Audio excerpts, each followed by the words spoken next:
তো আমার তো প্রতিদিনই কাজ থাকে বলতে গেলে, কিন্তু আজকে আমি কাজে যাইনি। আজকের দিনটা আমি বাড়িতেই ছিলাম। তো আমি কি করেছি তোমাদের সাথে শেয়ার করবো। হাই এভরিওয়ান, আমি সুস্মিতা। আমার নতুন একটা ব্লগে তোমাদের সবাইকে স্বাগত। তো এই যে আজকে যেহেতু আমি বাড়িতে ছিলাম, এই জন্য ভালো মন্দ রান্না হচ্ছিল। ওখানে ফ্রাইড রাইসের হাঁড়ি চাপিয়েছিল, আর এখানে মা ওই ভেজিসগুলো ভেজে তারপরে তুলছিল। আর যেহেতু আমি নাকি ভালো রান্না করি, এই জন্য মা বলেছে চিকেনটা তুই রান্না করিস আজকে, মানে মায়ের কথা যে আমি ভালো রান্না করি। আর এই যেখানে চিকেন রান্না ঠান্না করে তাড়াতাড়ি করে ফেলেছিলাম। দেন তারপরে এখন স্নান করে আমি বসেছিলাম খেতে।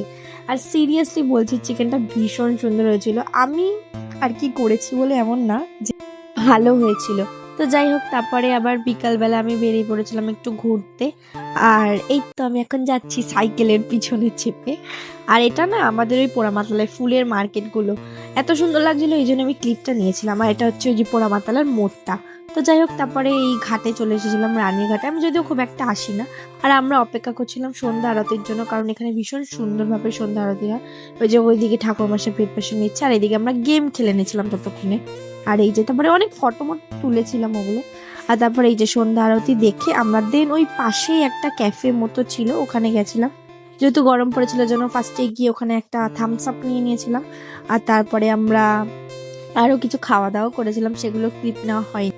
তো তারপর বসে অনেকক্ষণ আড্ডা দেওয়ার পরে আবার বাড়ি চলে এসেছিলাম। তো যাই হোক, আজকের মতো এইটুকু। দেখা হবে অন্য কোনো ব্লগে। ততক্ষণে তোমরা ব্লগটা লাইক করে দিও।